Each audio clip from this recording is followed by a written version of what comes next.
Well, hello, it's another great day. I am so excited because today we get to sit down with not only two incredible women, but two incredible veterans to talk about various things about veteran affairs and how to navigate the VA process, something so many veterans go through. Today we're going to get to hear from Martina Chesonis and Renee Cox. That is enough for me. Renee, let me turn it over to you and tell us just a little bit about your journey and how it led you to where you are today, serving and helping veterans every day. Thank you for having us, Katy. We're excited to be here and talk about this. I did 10 years in the Air Force as a Korean language analyst, and I had a really rough experience. It was a military sexual trauma. I went through trial, and during the process of the trial, I started developing some opinions about how the process was going. So I left and went to law school with the full intention of returning to the Air Force.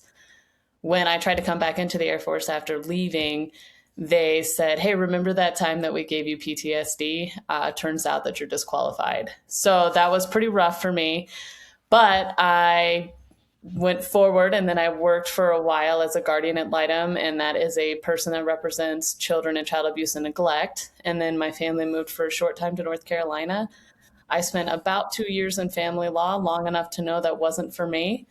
And then when I was in law school, actually the partner for Lowry Veterans Law, the Tim Franklin, was a professor of mine. And so we reconnected, and he was looking for an attorney. So I was excited to take on going back into the realm of advocating for marginalized community. And I think there was like this time for me that I was so sad about not being back in the Air Force that I avoided the veteran community. But since I've been back in this role, it's been so wonderful to reconnect with everyone and kind of reconnect with that part of my life. But it's also true you're a mom as well, right? I have an almost 15-year-old. He'll be 15 next week. And then I have a 10-year-old. And then I have a 4-year-old that I always joke was my law school graduation present. So I got the rejection from Headquarters Air Force just shortly before I found out I was pregnant. So it was a good time for me to find out that I had this other wonderful thing that was about to happen in my life. So she's 4 now. She's so wild. Yeah, it's amazing that you're balancing it all. That's not easy. I know there's numerous listeners out there that are trying to practice law, trying to be a parent and a partner and all those things, and you do it with like just amazing resilience. Building your legal practice, being a mom, being a partner, serving vets every day. You also decided, hey, I'm gonna like start a program at NYU. What was that all about? So about the same time that I started working at Lowry, my cookies on my computer told me about this program that was held at NYU. It's the Masters in Cybersecurity Risk and Strategy. So when I was in the military as a Korean language analyst, I spent a lot of time in national security. And so it became very interesting to me when our new administration removed both Dernza and the deputy and removed them completely. So that's how I think that the cookies came through. So I found out about this program. It's been an amazing program. So it's held out at NYU. There are 3 residencies that you go through. They're week long. And it's not their only program they have that's this way, but the cybersecurity risk and strategy is really interesting because it's held by both the NYU Tandon School of Engineering and NYU Law School. And so there's groups of us. So I think there's 5 attorneys in the class, and most of everyone else has a pretty solid tech background. But I'm learning a lot about what I just don't know about cybersecurity. My husband's a cybersecurity engineer. And so I've been trying to figure out if there was a way to marry up my JD with my national security experience and see if I could do like a side hustle, if you will, with my husband in cybersecurity. So I've gone through this program, and it's excellent. I think that probably one of the most undersold benefits of your military service is your GI Bill. So my JD was paid for between my GI Bill and a scholarship. And then when I applied to NYU, my GI Bill stepped in again, but NYU also has a full yellow ribbon program. When you apply, the way the yellow ribbon works there is that their tuition can be matched up to a full semester.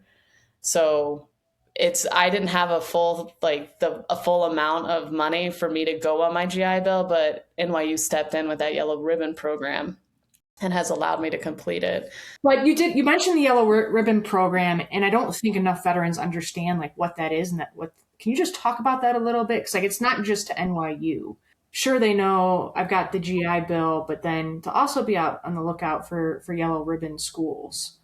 Yeah, so not every school participates in Yellow Ribbon, and I'm not fully versed on how it works. The way that it has worked for me is that if the school participates in the Yellow Ribbon program, they will pledge a certain amount. Like we're going to match up to a certain amount of money. And when I was at DU, that the University of Denver, that's where I got my JD. I want to say that amount was like roughly $10,000 or something like that. The way that the University of Denver did it is they applied that yellow ribbon before they asked for my GI Bill. And so that's what kind of left some of my GI Bill combined with the other scholarship, which left me with this little, like, not a little bit, but enough money to kind of get into NYU. NYU is, an amazing school. It's an incredible opportunity to be out there, but their tuition is so expensive. It's cost prohibitive to most of us. And I think that if you're a veteran, you look at a school with that kind of price tag and you think it's not possible.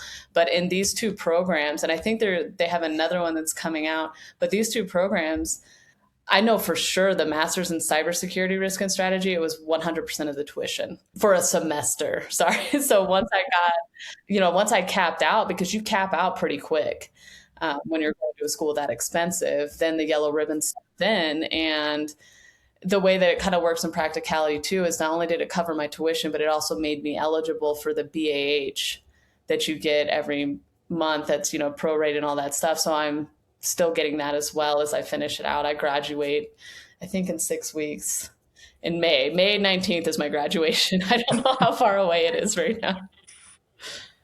And then you're going to start the side hustle. I hope, we'll see. I don't know. It turns Yeah. out my husband's not super thrilled about working for me. So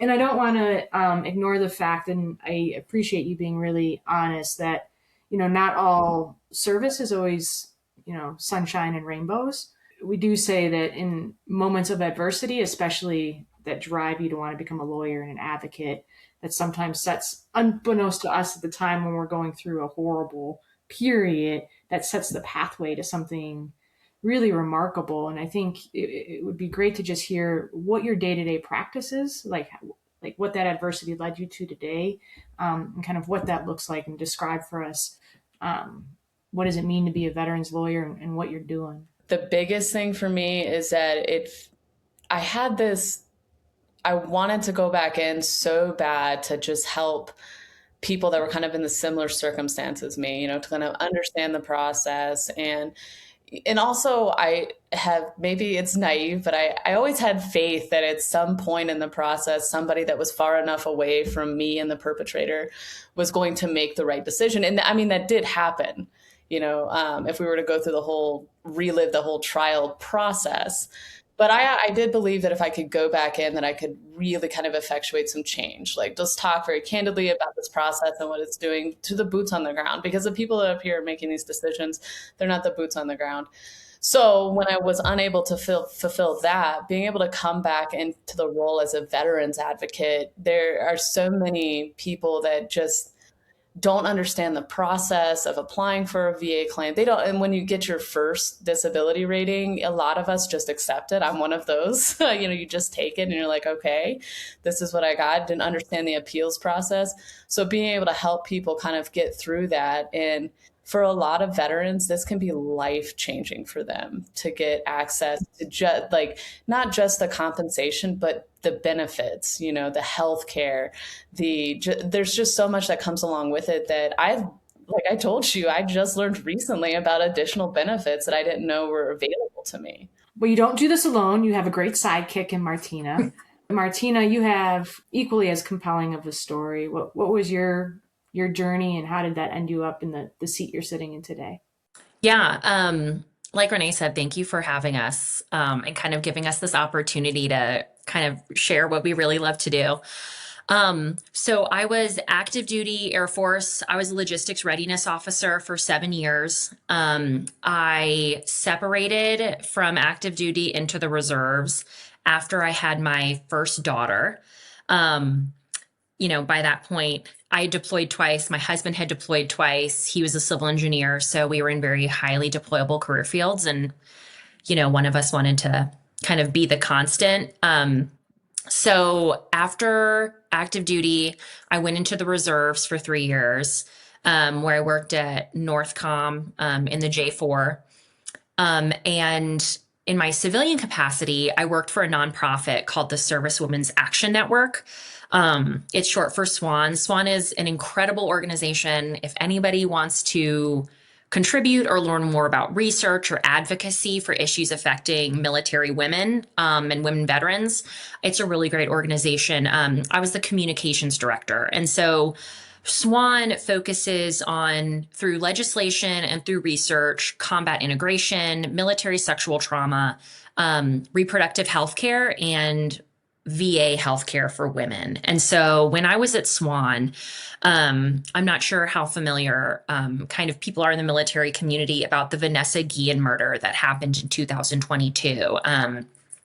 She was in the Army. She was murdered. There were complaints of sexual harassment that were not treated correctly. And it really kind of blew up. It initiated this Military Justice Act, or kind of reinitiated the Military Justice Act. And there were a lot of initiatives that were surrounding military sexual trauma that were really interesting.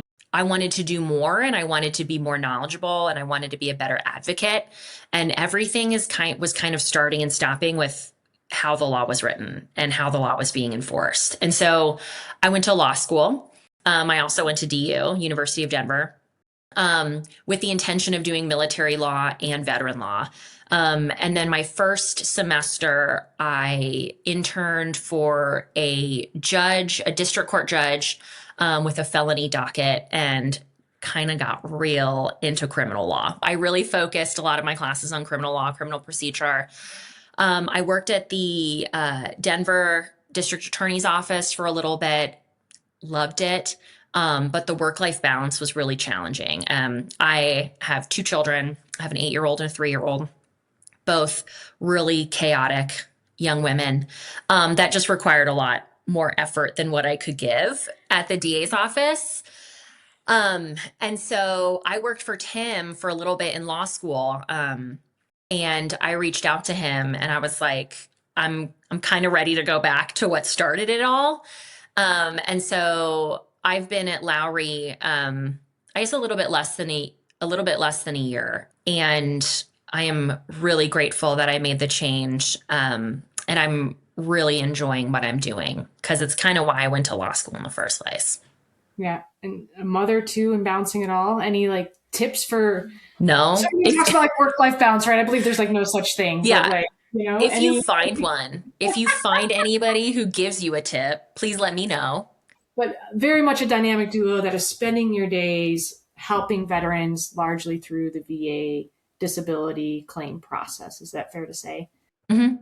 And so today I'm super excited because you're going to just walk through, help dispel myths, help just talk about the process, probably identify some benefits and things that veterans may not even know that are out there. But before we really dive into the nuance, I think we can all agree that there's predatory folks around the veteran community that try to take advantage of vets in the process. And, certainly when it comes to veterans and their disability claims, what you both do on a day-to-day basis serving veterans and helping them through the claims process to what the predatory group that's known to be out there does. How do you distinguish yourselves? Just to acknowledge that there are predatory people out there, I think, is really important. There are bad actors in this space, but there are also good actors who do things by the law because they want to help veterans. There's a lot of things that go behind what makes a claim a good claim. And I think as attorneys, we know what's in the M21. We know what's in the statutes that govern, the disability ratings. We know what the cases are, that are going to commonly be used with certain disabilities. And even, the cases that are not commonly used, because this is what we do. And so I think, there are a lot of kind of organizations, that will try to take your money or give you resources and say, here's everything you need to know, do it on your own. And every claim is different. Every claim has a different fact pattern. There are very common, the VA has a very set list of what disabilities are covered, but the way that we use a person's military and medical history to get that disability covered is like based in law. That's the key difference is, we know what the laws are and we apply those to the facts of that case. And every client is like a veteran with a story and with a history. And it's important that when we send that claim forward, we're sharing that to the VA. So I just transitioned off of active duty. I haven't even started my VA claim process. There's all this noise out there. What am I looking for to understand, that segment of the population that really wants to help me and do it right compared to those that are just trying to make a buck off of my potential claim? I think it's fair to say that, attorneys have to get paid, right? So we're all looking to make a buck. But the first thing I would say is that anybody that tells you they're going to file your first claim and then charge you to do that they're not ethically allowed to do that. They can help you file your first claim, but you cannot charge a client for that. Like a veteran is not supposed to be charged for that. It is when you get into the sticky weeds of filing an appeal and then doing what Martina described earlier, which does distinguish us, I think, a little bit more from a VSO is the legal analysis that we bring to the table, which is I rely a lot on statutes, but I also rely heavily on case law. And I will be guiding the regional office and the BVA, the Board of Veterans Board of Veterans Appeals. I'll be guiding them with case law and stuff like that. But so if anybody ever tells you like, we'll file your claim and it's a new claim, that means it's the first time that you've ever claimed it. They are not allowed to charge for that. In addition, if they say, oh, we'll increase your rating, that is also, depending on how they go about that, that's going to constitute a new claim as well. I will file an increase for a claim for a client if I think the VA did something wrong in the first determination. That's called a clear and unmistakable error. That's a very high threshold. So if I see something in the claims file where the facts and the history of the case support a clear and unmistakable error, then I will file that. But any increase is also going to constitute a new claim, and you should not be charged for that. Thank you. Yeah, that's helpful because it can just be daunting, and you don't really know. You lose your resources of your community once you come off of active duty, and you really don't know who to trust. And that's a helpful framework, and the rule to live by. If someone is saying up front they're going to charge you for it out the gate, your spidey senses should go off and call Renee and Martina, and they can help right the ship. Yeah. So there are some myths to the claims process. Like in dealing with clients on a day-to-day basis, like what are some of the myths that you're running into that you could help dispel for people today? I think one of the first ones is that this is an intuitive process. I don't think this is an intuitive process. I think I have several clients who will call me and be like, I just don't understand why they denied this. Whenever you get a claim, that claim gets fielded out to a regional office, and there are several different offices around the country. It's going to differ in the amount of time that it will take to get a decision. Some clients get a decision in 3 weeks. Some get a decision in 3 months. Some get a decision in 9 months. And there's not really a rhyme or reason for what that is. And a lot of times there will be denials, and it's denied on something where you're like, I don't get that. I already submitted that medical paperwork, or it's clear, black and white. You just find a different way to file that same information, because sometimes the VA makes mistakes. And that kind of goes to Renee's earlier kind of, clear and unmistakable error part. And then I also think something that's not intuitive is it's called VA math. It's how they add that carries over from the disabilities. military. Yeah. And people will be like, the math is not mathing. And it's like, it doesn't. You can really go to like any type in veteran law calculator, VA disability calculator, and type it in. And so there's a lot of good YouTube videos that kind of tell you what VA math is. But long story short, you don't cumulatively add up your percentages. Your percentages are taken away based on what percentage you have Yeah, left, if that the makes whole sense. person. And so yeah. So VA math is not intuitive. So you can very well get your first rating decision and be like, none of this makes sense to me. And I think, that's kind of why we have jobs, is because it's hard to figure out. And sometimes it takes a lot more work than it's supposed to. The VA process is not supposed to be adversarial. But I think a lot of our clients kind of walk away feeling like it is because it's just really hard to understand. Yeah, I just want to follow up on something on that though too. Would you agree, like even just going through the initial claim process is exhausting? And I mean, I can't even imagine getting either a denial or something back where you think like this should probably be higher than 10%. I mean, how many of your clients that you have coming in that are at that phase where they're just like at a loss from going through that whole initial phase and they just don't even want to deal with like the denial or appeal or where to start? I have a lot of clients who don't want to get a representation, but someone else tells them that you have to get an attorney for this. I can't keep count of how many clients have said like, my wife's making me do this, or like, or my friend is like, you have to call an attorney. So I just want to add, I think one of the biggest myths, it was very true for me leaving the military when I left in 2017, was this idea that the VA is going to take care of you. And I do not mean to put the sentiment out there that the VA does not want to take care of you. I think the VA does absolutely want to take care of us. And I just think that it's a big bureaucracy. There's a lot of stuff that you have to deal with when you're processing through it. There's a lot of stuff that they have to deal with. And so one of the things that I talk about when I'm explaining this to people is like, it's the broken window fallacy, and I don't know if anybody's familiar with that, but just for the sake of clearing it up for any of your listeners, the idea of the broken window fallacy is that like you have this broken window and that broken window is now creating jobs for people to fix the window, but if you didn't have the broken window in the first place, you wouldn't need these jobs.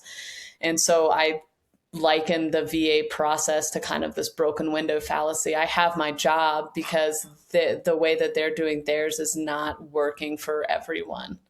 Going with your theme though too, the VA just sometimes gets such a bad rap unnecessarily, I think. Time consuming bureaucratic process behind the like claims process. Nobody's denying that. But I think sometimes what people don't appreciate are those employees within the VA, they're not trying to deny your claim, right? Like they want to advocate, they want to do what is right by you. I mean, is that what you've seen in practice as well, or do you see it the other way? I don't know what goes on in the VA walls when they're deciding these things, but I have absolutely had situations where I just got a client where there's a very clear positive nexus statement. That what a nexus statement is, it's from a medical provider that says you have this disability because of your time in service. It's very clear in their records provided by a VA examiner. And then somebody at the regional office denied it, and then if you don't get these CMP, the compensation and pension exams, unless you ask for them through a Freedom of Information Act request, right? So you don't know that's why you were denied. You just feel like, oh, they're telling me that my back injury is not related. And so I don't know what the rhyme or reason is, the method to their madness. I tell myself and I tell my clients the VA is doing everything they can to take care of us. Sometimes we slip through the cracks. I didn't even realize the FOIA process, so I don't want to gloss over that. You can ask the VA through a Freedom of Information Act request submitted to the VA for your claims file. Your claims file is going to contain all of your DoD records. It should contain your STRs, your service treatment records, your personnel records, and this is where a lot of like the military sexual trauma evidence will live, is in your personnel records, right? Like when you start having issues at work, you're not showing up to formation, maybe you're getting an alcohol related incident, letter of counseling or something like that. This is how we're going to be able to, as lawyers, kind of piece the evidence together. But anyway, you can get all of that information just through a FOIA act. And what's going to come in that as well are your compensation and pension exams. Those are the exams that when I file a claim for PTSD and I go in and I do my evaluation, they have what's called a disability benefits questionnaire that they have to fill out. That disability benefits questionnaire, to be considered a full and adequate exam, has to come with a medical opinion. Sometimes a DBQ, the disability benefits questionnaire, won't even have a medical opinion. You get denied because there's no medical opinion. Well, that's an inadequate exam. You won't know that because you don't have your claims file in front of you.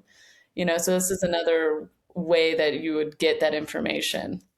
But yeah, so everything that the VA has will come in at all of your decisions, all of your records, every time that you've called the VA. But my anecdote, I was like, I felt like I had an anecdote. My anecdote is I just reached out to the Board of Veterans Appeals to say, hey, where's my claim that I filed for this guy? And they said, we have to figure out this FOIA request that was filed in June of 2023. So I don't know how timely they are. I don't know how long they take.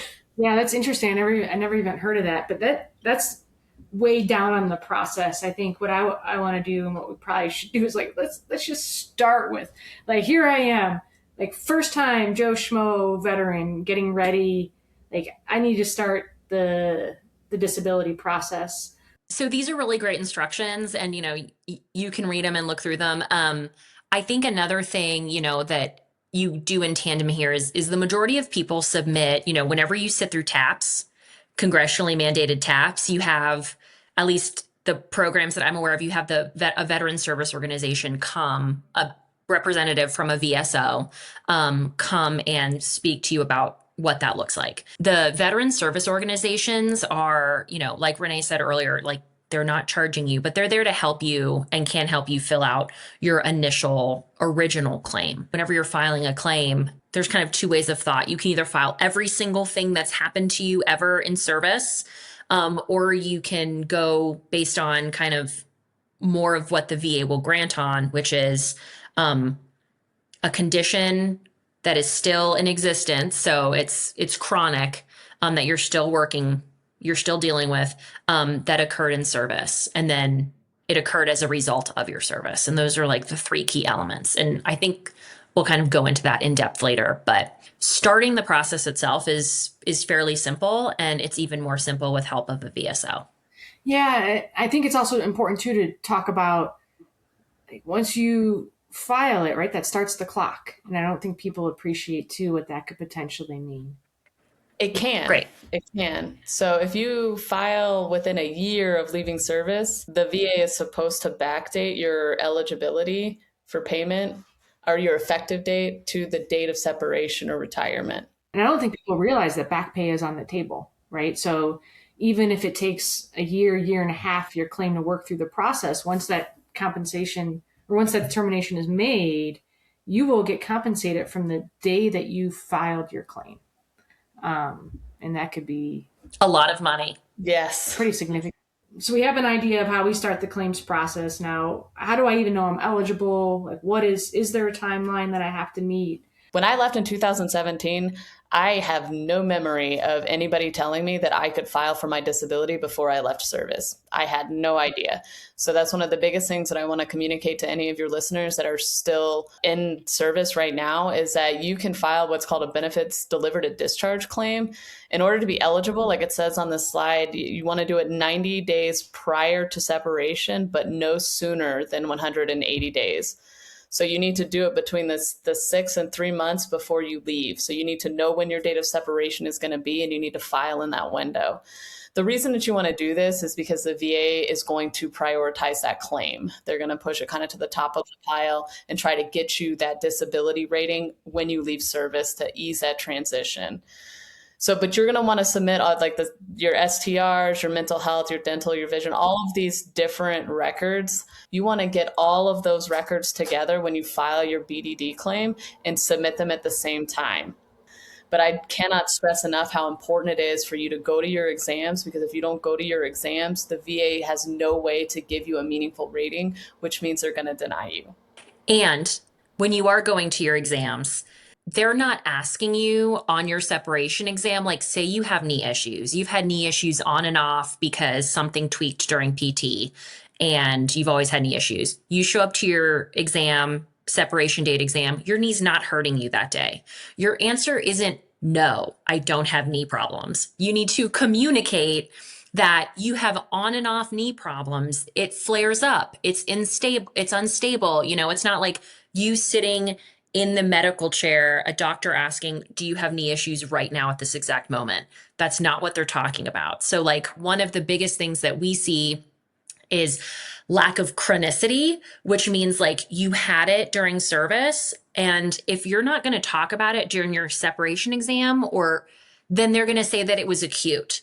And so it can't be service connected. And that's something that is a super bummer because there's a lot of veterans who are like, no, I still have knee issues. I've had knee issues since my PT test. That is such a great point, Martina. Be sure, yeah, because it does feel like that. I just did a CAP exam a couple weeks ago for my headaches, and I had taken ibuprofen that day, so I'm in there like trying to talk to her about my headaches, and I'm like, well, it's not that bad right now, but I'm like, because I took ibuprofen earlier at the full dose that the military trained me, which is 800 milligrams. Right.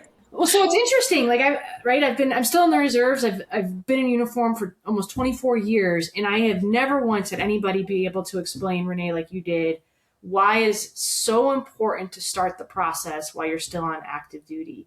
I had no idea your package gets prioritized. And just from like a timing and a holistic review perspective, I mean, that's got to result in timelier decisions and probably better decisions. Yeah, most of my friends will get, when they ask me about it, they'll get like rated. Like one of the things that you'll see too is it'll say, you'll get 5 contentions or conditions and they'll give you a percentage and then they'll say like there's 3 more, that are deferred. You want to wait till you get all of those before you appeal it. So a lot of the times my friends will get, before they're leaving service, they'll get some of them and they'll get that rating and then they'll separate and they'll get the additional. So your recommendation is wait to get them all and then just do one. Yeah, because your payment, regardless, is going to, like, the date, the effective date is going to be your date of separation. And so I mean, you can appeal whenever you wish, but like you can't, like with the deferred, you're waiting for them to give you that rating. So if they gave you like 10% for your headaches, but you're like taken out because of your headaches and you feel like, oh, I should be getting much higher. I just think that it's easier for the VA and for you to just wait to get them all and appeal them together. Yeah. And Martina, you raised a really good cultural point, right? The personalities that make fantastic service members, they're tough, head down, don't complain. Any of these things make us a horrible demographic to go through this process. And I know at least in the Marine Corps, like some of the feedback we've always heard is like, you guys don't even go to the doctor, right? Like you can go to the doctor. So how do you advise clients to like get over that personality limitation that makes you a great service member, but horrible for like this process? I think one thing that we say, or, that we'll have a lot of clients who are like, I'm going up for an exam. Like, what do I need to do? And I think one of the biggest pieces is take some time before, several days before your exam, and really just like write down your symptoms. If you have a few days before, you can kind of sit with and live through kind of what you're experiencing. And you can take things, if you need knee braces, if you need, foot inserts, take all that with you. If you need to bring in another person, like your partner or, your spouse who kind of can add to some of what's going on, you can bring that person with you to the exam. VA benefits cover active duty. They also cover reservists when they are on an active duty period. So during like your annual training days when you're on active orders, or if there's an injury that's occurring during your training time. So if you get injured during like a drill weekend, you jumped off a truck, you were doing a drill or something, you twerked your knee, go to sick call. So it is tracked in your records that you twerked your knee during sick call during a reserve training period. And so I think you need to write stuff down and you need to just kind of just like deal with it. You just need to go to the doctor. Well, like, wouldn't you say this is just trying to game the system? Like you're just trying to find a problem so you can get compensation? Well, if you hurt your knee, you're not really making up that you hurt your knee. You hurt your knee and you're just telling people that you hurt your knee. No, the Army and the Marines are notorious for just not going to the doctors. It's a totally different culture in the Army and the Marine Corps. It is a tough it out, soldier on, just don't complain.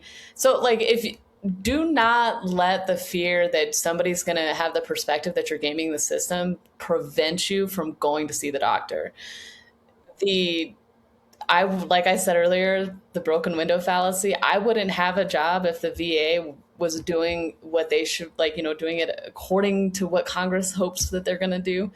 And there's also other legal theories, right? Like, if you got injured and you didn't report it, like if like a reservist is a good example, you got injured, you didn't report it on this one training period, and then you report it later on, and the VA says, oh, well, like this wasn't during an active period. We can argue something called theory of aggravation, that any subsequent active duty periods would have aggravated that.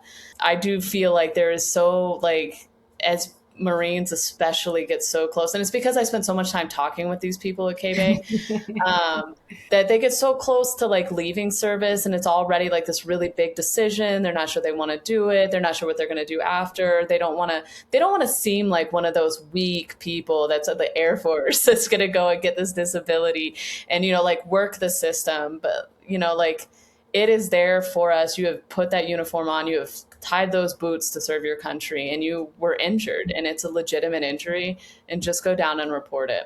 That's all great. And I also think too, that kind of leads to the broader point is everybody just looks at this like, oh, like this is just a compensation mechanism. And I don't think what people realize, particularly veterans and those that are newly transitioning to this civilian beast where they've never had to worry about healthcare being there or doctors being there, but just this whole VA healthcare system that is like in place, ready to support veterans, that come with putting in your compensation. And that's why it's also so important to make sure that you are documenting everything. Can you just talk us through like what is this healthcare system waiting in the background? How is it triggered? What does it mean?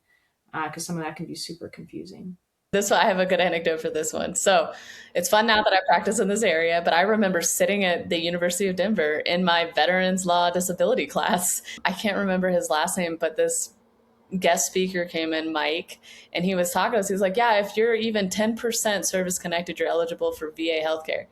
Mind blown. I had been service connected at that point for like a couple years at 50%.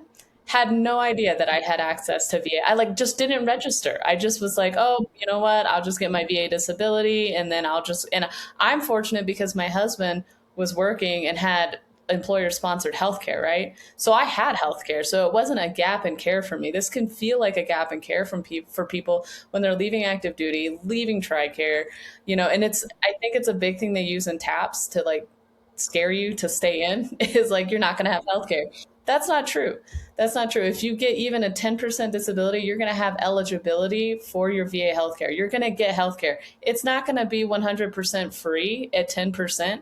You're going to have some copays. But as you can see on the slide, as you move up to the 50% is like kind of the magic number is what I've heard a lot of my clients use, because that's going to get you into the area of getting the free VA healthcare. You get to that priority level, so you don't have to. They had me give all this information. They tried to recently at a VA by me, and I was like, I am priority one. You don't need any of this information. I had my full pregnancy covered by VA.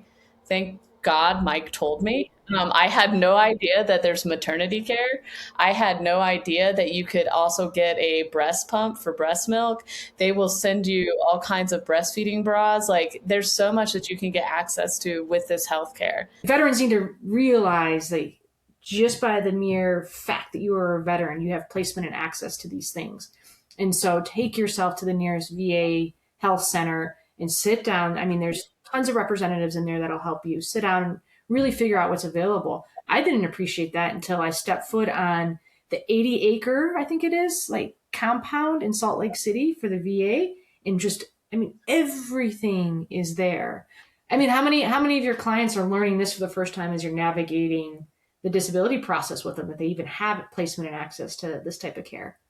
So I don't know how many, but I tell them all. I don't know if it's new to them, but I'm like, hey, I do know that I had this conversation with a gentleman that had moved back in, I think with a parent or like family member, and no idea. He had no idea. And I said, go register now. You can do it online. I will forward you the link. This is how you do it, and you can get down there and you can get the care you need, because it's separate. The compensation is separate, and the VA healthcare, I know that I have heard enough stories that it's bad, but I have had good experience, and I would encourage everybody to get registered, go down there, take care of yourself. That's an interesting kind of point though, right? Like there's in the VA, right, there's like the VHA, which is dealing with all of the healthcare, and then there's the VBA, which is the benefits. And so I think it's very easy to kind of, there's one VA, there's one big organization, but a lot of times, at least from my experience, the two aren't fully communicating with each other at all times.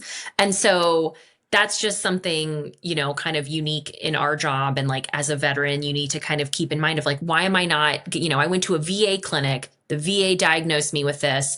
How am I not getting compensated for this? And it's like, they're not talking as much as maybe we think they should or they could. And so they are two kind of separate, distinct entities under the same department. But you think like, oh, well, that's okay. The VA has all this information. It's going to be quicker and it's going to be a correct decision. And, once again, it's not malicious. It's just VA records are kind of looked at and treated just like any other record. And there's just not a lot of communication there. So I think just expectation management, if you are getting VA care, that might not necessarily make your benefits compensation easier. Bottom line, VA health system, really amazing. You've got to take the time and energy and initiative to figure it out, and you will be so happy that you do. All right, so CRDP also goes to this 50% magic number. So up until you get to 50% disability, you will have to waive part of your retirement or you waive your disability. You can't get both. But once you get up to the 50% rating, then you get them both at the same time. So Sarah served 20 years in the United States Air Force, so she qualifies for military retirement pay of $2,000 a month. This is just a number that I pulled out. So I don't know what she retired at. I do totally understand that it could have been a much higher number. But later she gets this 50% disability rating with which is about $1,000 a month. Before CRDP, she couldn't get both. And then, so she would have to waive that $1,000 and she would just get the $2,000. Or you can waive $1,000 of your retirement and then you can get your VA disability, but the total is always going to be the $2,000. But now that we have CRDP, she gets the $3,000. She gets both the retirement at $2,000 and then $1,000 of VA disability. And that's because she got a disability rating of 50% or more. That's the only time. Yes. Okay. Yep. And then another thing, I don't think this is in the slide deck. So a big thing that I would say too is make sure the VA knows if you have dependents, because up until 30% disability rating, you will not get paid for your dependents. But once you get that 30% disability rating, they will start paying you a small amount addition, but it's still nice, right? It's more money for each dependent that you have. And this is another example of the right hand never talking to the left. You have to talk, like, it makes sense to me. Shouldn't, because Deers knows that I had 18 kids, shouldn't the VA know? Right. Not a true story. Am I correct in saying that VA disability isn't taxed? That's correct. It's not taxed. Yeah, I had no idea that this was a thing either. Has this always been the case? If you get 50% or more, that you rate both payments? Right now, there's the Richard Starr Act that's pushing for combat pay, right? So I think that the CRDP was something similar, that I think that you had to choose one or the other till a certain time, and then they pushed it through so that you could get both at 50% disability or higher. So there could be a lot of people out there that don't know that this is a thing and may only still be getting paid under the old regime. It's supposed to automatically be processed by DFAS. You don't have to apply for it. It's supposed to automatically be processed. It is possible that somebody that got a 70% disability rating before CRDP became a thing and never again applied for another VA disability, so never really populated back into the system or something, you know what I mean? That it's possible. So please, if you are in this area, reach out and we can make the determination. So if you are currently getting retirement pay, but also disability pay for 50% or more, make sure that you are getting paid both and it's not a combination payment anymore. With the caveat of, unless, this is the fun lawyer land, right? We all get it. It depends. If you retired with Chapter 61, which is like a med board, that's going to be a little bit different. So Chapter 61 med board is going to change your eligibility for CRDP unless I don't know enough about this, Katie, to speak on it, but I do know that it's different. If you're Chapter 61, there's something different about because you receive a certain amount. I think there's like a severance package that comes with this, I think. And so that's going to change how eligible you are for CRDP. But again, if you have the questions, reach out. Yeah, that's what I was going to say. Listen, like the data point is if I'm sitting here 50% or greater and getting retirement pay and something doesn't look right, I'm calling Martina and Yeah. Renee. I mean, that's a significant amount of money over time if people aren't, recognizing that. And like all the more reason to just not sit on a denial because, yeah, 40%, because that's what the VA said the first time. Like go get that evaluated. I mean, you can get 50% or higher, and then you're looking at two payments. And that's a huge impact. All right, CRSC. What are we talking about here? Yeah, so I can take this. So, combat related special pay are extra payment in addition to military retirement or VA disability that is available to individuals who have retired, so 20 plus years or a medical retirement, where they have injuries that are combat related. So, like armed conflict, this is like direct conflict, hazardous duty. So, this is kind of a big shout out for hazardous duty and war simulations when we're talking about like Army paratroopers. I have a client who was a diver and has like a lot of inner ear hearing loss issues. And then Purple Heart and instruments of war. So instruments of war could be like you damaged your hand from like shrapnel of a grenade. There's one of a person got their like a leg trapped in their Humvee. That's an instrument of war. But like operating a forklift is not an instrument of war because a forklift was not designed, created specially for warfare. So this is something I would say kind of if you're thinking like what veterans are we really thinking about? I think Vietnam veterans, that's like always something that we're thinking about. Like, is this injury directly related to what they saw in Vietnam? I think this is also really common for Iraq and Afghanistan veterans. But also keep in mind, like even the simulations of war, of like training operations, those are also included. But you have to be retired to get that extra payment. Okay, and how much is that extra payment, or is it like dependent? The biggest element that we have is the nexus statement. And so you have to connect your combat related disability directly to your condition. And so there's very easy black and white ones, like getting your leg trapped in a Humvee. And then there's kind of some ones that aren't as directly related to combat, but are like war simulations, hazardous duty. There's a little bit more space to kind of create, to draft an argument about why that person applies. One thing of note for this, though, is this is all manual. And so you do have to mail the application in to, Renee, correct me, the specific service. Yes, it'll be on the form. I think it's the 2680. That form was really, I can email it to you, Katie. It was pretty tricky to get a hold of.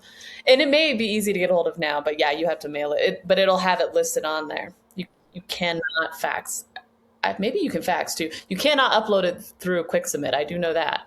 But the bottom line is, if you were a veteran and you believe that you have some of your disability rating, at least 10% or more, is tied to a combat related disability, you need to look into this. You need to call Martina and Renee and figure out. And if you're retired.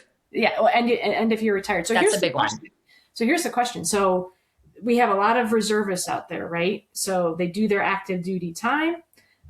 They do their VA process for that active duty time. They get their combat related, or they get their disability rating. So when they later go down the road after they retire and they put in the CRSC, is that going to date back to when their first determination was made, as long as it's combat related? And do they get all that back pay?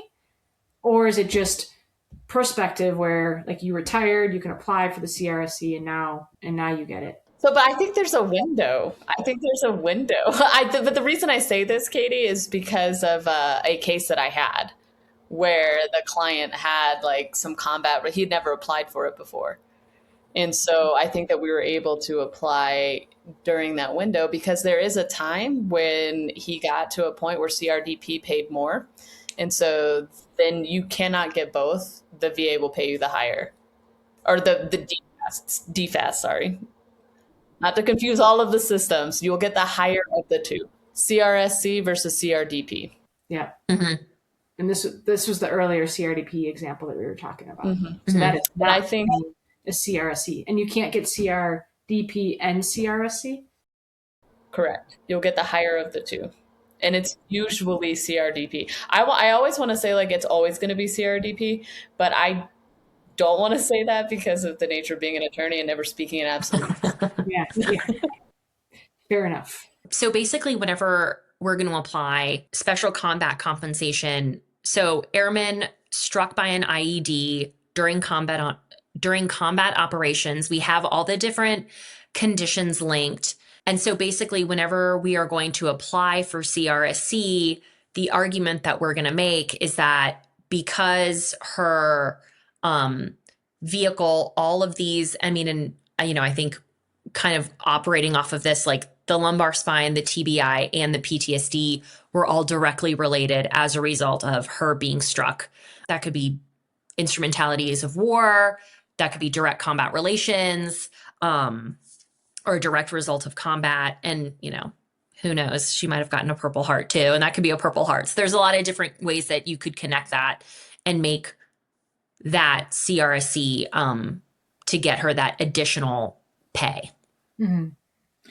And so it's incredibly confusing. There's no clear equation, but I think the important thing is just knowing these different pathways are out there and then making sure you're sitting down, understanding what you're entitled to, and calculating it out. One thing I want to highlight real quick, though, so earlier I was talking about Chapter 61 and being medically retired. That's when CRSC is probably going to come in and be a better, until we get Richard Starr, that act passed. This is when you're going to be able to get an additional amount of pay that's going to be better than CRDP because you will not be eligible for CRDP. Well, we've talked a lot about like the process and getting two pathways of compensation and awards, but the VA does deny claims. And so I think it's really important to kind of go through, in your experience, how this happens, why they're denied, and then we can talk through how we appeal. So there are a lot of VSOs, like we talked about earlier, whenever you first file your initial claim, who will say, put everything down that has ever happened to you. That's one way of doing it. It's not wrong because it will get denied. But, if you had like food poisoning in 1998 and you recovered 2 days later, you are not going to get service connected for what's like the fancy word for an upset tummy, like dyspepsia or dyspepsia or whatever. Yeah, you're like you're not going to get it covered. And so one thing that's super important, and this is kind of what we talked about on the separation exam to make sure that you're communicating, is you have to be currently affected by the condition that you're claiming. And that doesn't mean you need to experience it 24/7, but it needs to be something that is current and that you are, whether it's a flare up, whether it's, occasional, whether it's situation dependent, it has to be something that is still going on and that is still essentially diagnosable, or you are experiencing pain from it. And that's what a current disability means. But two, this again just goes to support, don't procrastinate, don't fight the urge of wanting to do it later. You'll have more time when you get off of active duty. All the more reason, when everything is still ripe within you and within your records and your placement and access to all your medical care, to start this process while you're still on active duty. And the further in time that and maybe you tell me if this is a fair statement, but the further in time you get away from your active duty service to, several years later, God, my knee is still hurting that I haven't addressed. That's going to be a much harder claim to put in than if you would have just accepted your knee pain while you're still on active duty and putting your claim in. Yep, that's totally accurate. Yeah, that's the VA calls it a lack of chronicity. Lay statements I want to talk a little bit about because I don't think service members and veterans can appreciate how significant those could actually be. Getting statements from your buddies that were there, like if you don't have maybe the medical records to support it, or as much of the documentation that you can, but you have great witnesses that were around you for 5 years, watching you painfully go through this, experience it, watch you go to sick call.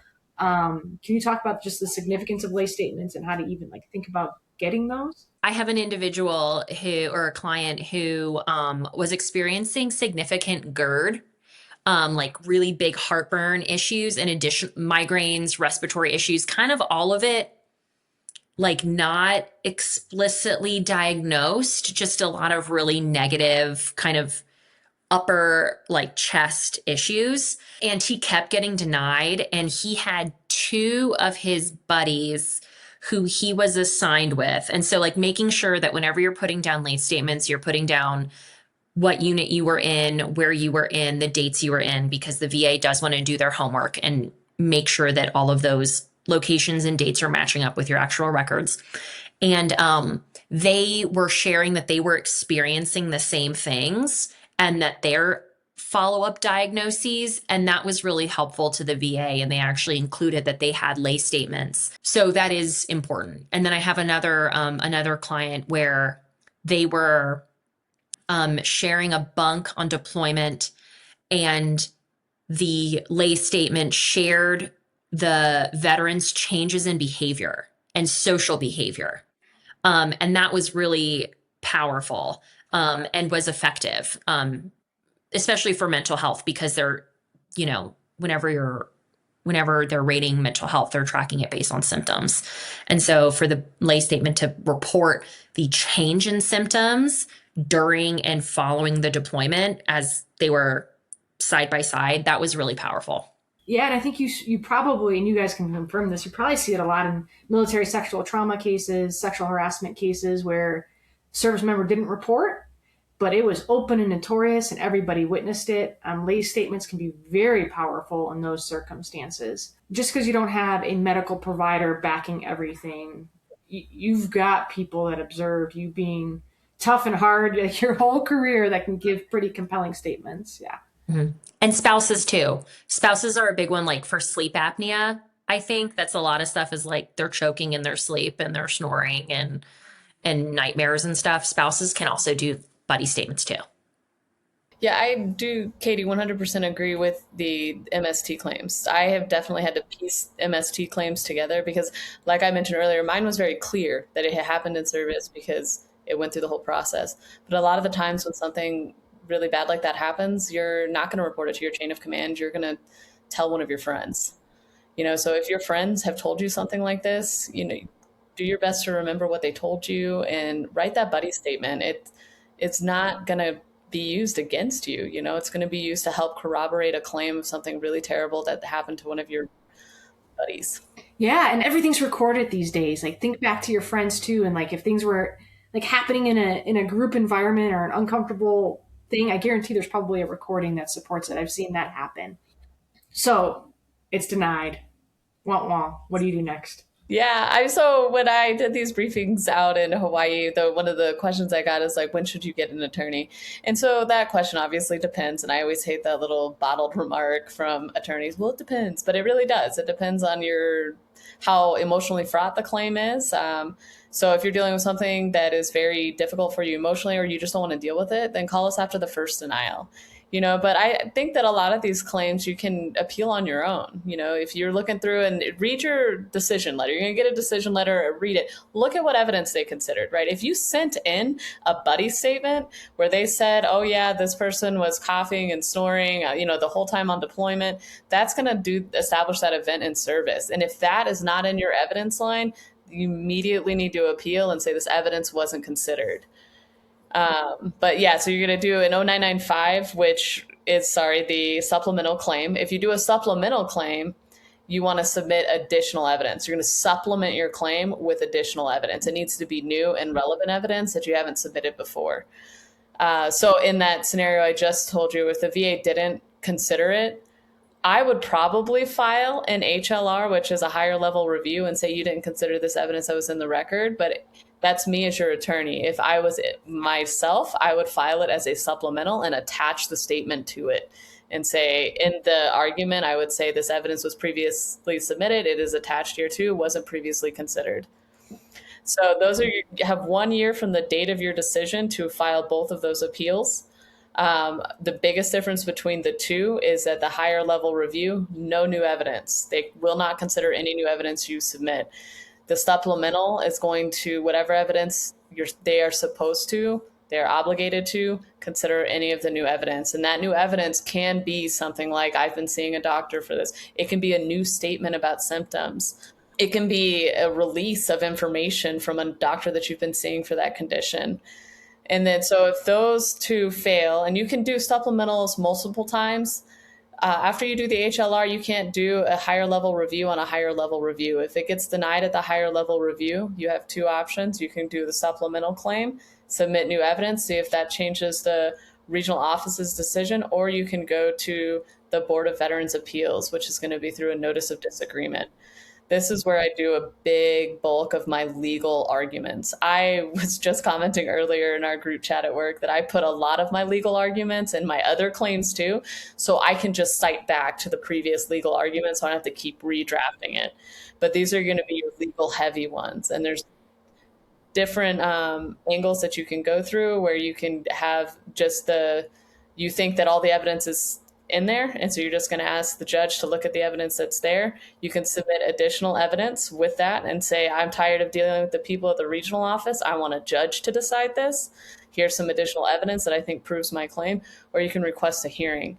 The hearings are going to take several years to get through, or to get to, and then you'll get through it. That this is the big area where, when my friends ask me if they're doing it on their own, if you're going to get to the point of going to the Board of Veterans Appeals, I highly recommend getting an attorney to help you with it. Here's one thing I would say too is if you don't know what you want to do next and you're on your own and you're not represented and you're just like, I don't want an attorney yet, just make sure you file an appeal, whatever appeal you think you want to do, within the year, because that's going to keep your claim open.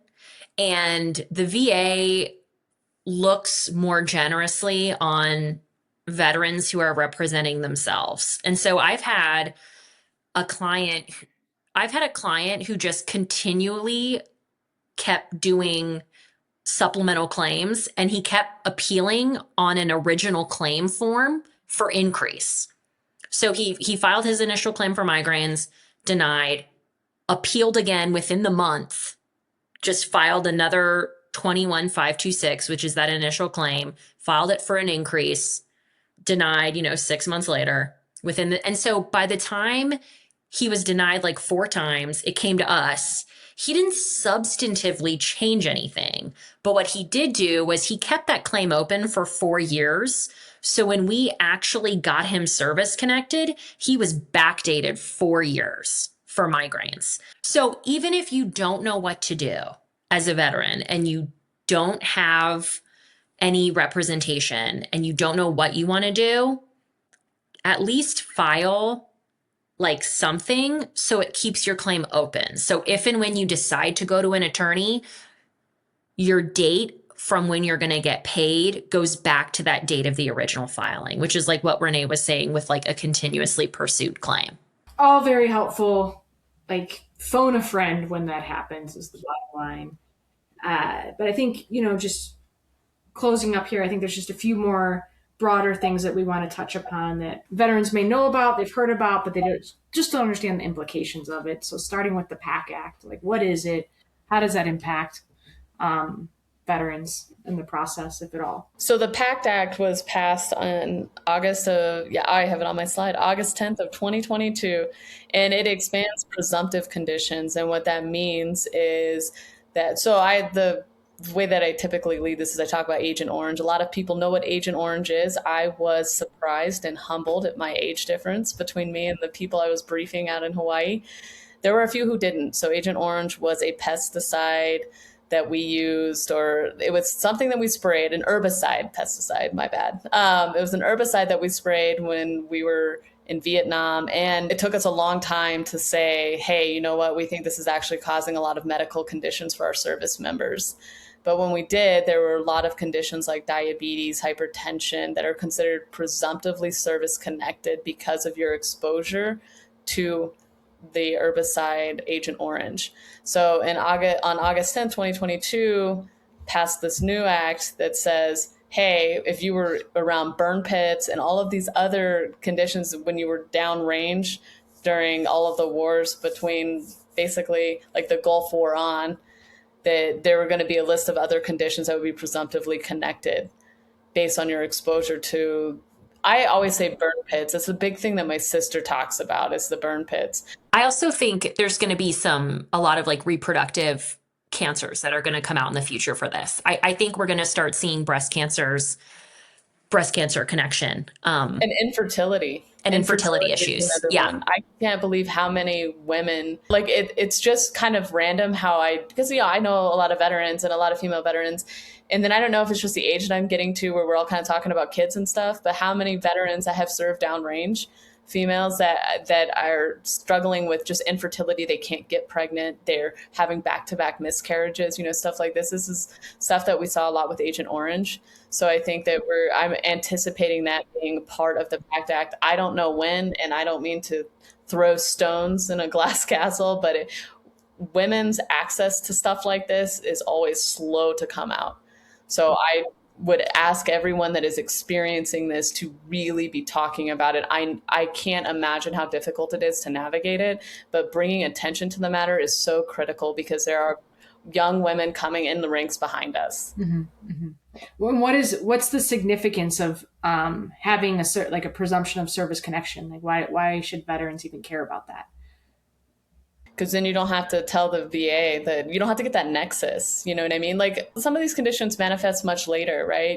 Like let's say that you were deployed in 2007 and then you just tried to get pregnant for the past 5 years.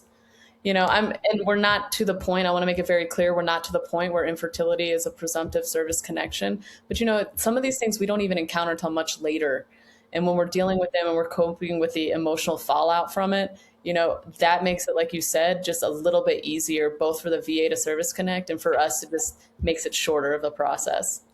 And with presumptive, if we have something that's presumptive, right, and you're filling out your form and it'll say like, how is this service connected? You put PACT Act presumption. That's it. That's all you need to put. And then there's another form that'll tell you, are you claiming this because of a toxic exposure? And you click yes. And that's what it is. That's how simple it is. And then what's also great about presumptions is anything that comes out of that condition that's presumptive, you can secondary service connect, which is another way to get something service connected that's not direct, like from your service. So it's not only makes things easier in the immediate, but it can make things easier in the future for future service connections as well. And there is a list of conditions. Sorry, this was a question that came up in previous briefings. So there's a list of conditions. You can just Google it and it'll tell you. PACT Act. All right. Special monthly compensation. And this is even different than the other compensation pathways we talked about earlier. So what is SMC? So special monthly compensation is basically there's several different types of special monthly compensation. I think the letters range from like K to like O. There's a ton of different kind of things, but just like the previous programs that we talked about, special monthly compensation is an additional set aside payment that is done in addition to your VA disability ratings that kind of further provides monetary support for something that is service connected. So for example, I think one of the most common ones that we have is the first two. So SMC for confinement to home or bed. So that's really common if like whenever we have someone that's 100% disabled because of total disability based on individual unemployment. They can't go anywhere. They are essentially housebound. There is an additional payment that a veteran can get to provide additional monetary support for that. SMC, I think it's SMCK for loss of a body part. That's really common for erectile dysfunction. So if you're rated for erectile dysfunction or you're service connected for erectile dysfunction, the most common rating, I think the only rating that you get is 0%. That's no money. But if you are unable to use your body part, your creative organ, because of service connection, then you get a special monthly compensation. I want to say SMCK is like 150 around that. But it's an additional chunk of money that compensates you for your loss. I've also seen SMCK for a client who was a survivor of military sexual trauma, and that resulted in female, I think it's like female arousal disorder, and also aid in attendance if you need someone to take care of you. And if you look up these SMCs on the VA's website, they are very specific about what they qualify. So it's not really like, oh, I kind of feel like I want some extra money. Let me go see if I qualify for a special monthly compensation. There are certain things that you need to meet for that. But long story short, it further compensates veterans if they qualify. And that's something that helps as attorneys. We're familiar with what SMCs apply to certain cases. And so that's something that we always make sure to check for with every client that we have. Is there a special monthly compensation that applies? So one last thing that I would say about SMC is for the spouses, there is a caregiver program. I am not super versed in it. And not even just spouses. If you're a child caring for a parent that is service connected for certain things and they're housebound, they are in need of regular aid and attendance, there is a caregiver program that will also pay you a stipend to take care of that veteran. Well, excellent. Do you feel that there's anything that we haven't hit today that would make the VA disability journey easier? I guess my closing thought would be, if you are experiencing something physical or something mental as a result of your service, write it down and apply to get compensated for it. I think, at the end of whenever we were talking about the Washington Post article that came out a few months ago that kind of brought out, all the rampant fraud that's occurring. What people really forget is that whenever you sign up to serve, the VA signed up to take care of you after your service. I feel like every time there's someone gaming the system, despite what the Washington Post article says, you know who tells? We do. Yeah, we do a good job of policing our own. Sometimes we could be a little bit more empathetic and helping our own too. But I no doubt we'll police our own. Yeah, so I think that is a great transition. Like, we can have the negative, but how about we end on a feel-good story? If each of you could just share an example of just a successful case that you feel really good about, that keeps you motivated, and why you do what you do. I think just that, closing with that tangible example will be. So with my work at Swan, I'm very passionate about military sexual trauma. And so I had a client who went through the entire court-martial process, was not able to get service connected beyond 30% for PTSD, had to leave the service because working in the same room as the opposite sex was really too traumatic. We were able to get this individual 100% total disability based on individual unemployment. The biggest part about that was the client felt like during the process of investigation, they were never believed. And to get that belief from a system like associated with the military was really huge. And so I think that was what made it so impactful, was this was kind of the first time that they felt like someone took their trauma seriously. And I think that, understanding military culture, that was a really big win. It's what we do. It was their story, and their story was in their records, and it's just making it in a way that the VA can understand what happened. Yeah, and certainly in a case like that, they are not going to take up reopening all of that and doing it again after an initial determination. So yeah, exactly. Yeah, just that emotional support throughout the process, I think, can be taken for granted. What about you, Renee? Mine is I have a client who's in a nursing home, and he was very unhappy in his nursing home, and I think he had like 20% when he came to us, and we were able to file something called a Checo memo, which ties exposure to Agent Orange and all of these different things to when you were in Thailand.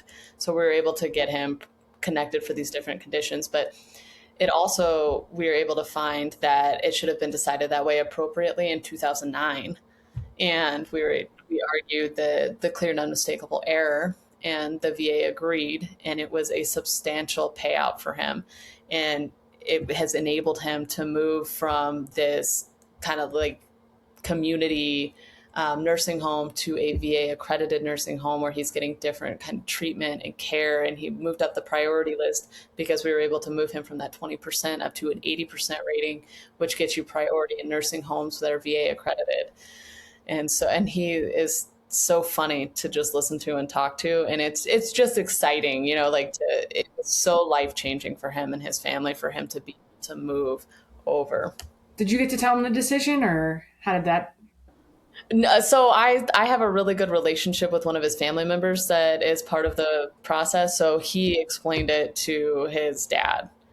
But I was waiting at the edge of my seat, waiting for that decision to come in because I knew how life changing it was going to be for everyone, because his kid loves his dad a lot, and wanted him out of there, but it was like cost prohibitive, and then that win was just so critical to just moving that quality of care. How did that case end up on your doorstep? I mean, how are you getting your cases like that where you could help? So Tim gets our cases. So I think I think Google, to give Google a shout out. I think that's what a lot of people do is they go and they Google us and they see the reviews, and then we get a lot of people like that, or word of mouth, opportunities like this where we're able to talk to people, especially active duty members. That's the real group that I'm trying to talk to. Start your claim before you leave, and then also kind of encouraging them and empowering them with the knowledge that they would need to do it on their own. And then if they get to the point where they can't, then, to give Martina and Renee a call, we'd love to help. Yeah. Well, anybody listening to this, if they feel like they have a question that's triggered by this whole process, they can just, there's no barriers to entry. Like they can pick up the phone, call you, email you. How would they find that? Like what's your best contact? So I get a lot of contact on LinkedIn. So if you find me on LinkedIn, I am a very highly responsive person. It is joked about in every area of my life. My dad jokes about it, my sister, the group chat at NYU. Like I am very responsive. So if you hit me up on LinkedIn, I'll get back to you. And also, you can find our information on our website at lowryveteranslaw.com. You can just click on the team, and all of our emails are there, and all of our phone lines are there. This is what we enjoy doing, and we're learning stuff every day. So if there's a question or something that you're like, I don't think you explained this right, or can you explain this more? We love to learn it right alongside you too.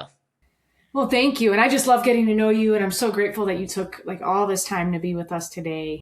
Thank you. And I guess we'll be in touch. We'll post this with some additional information.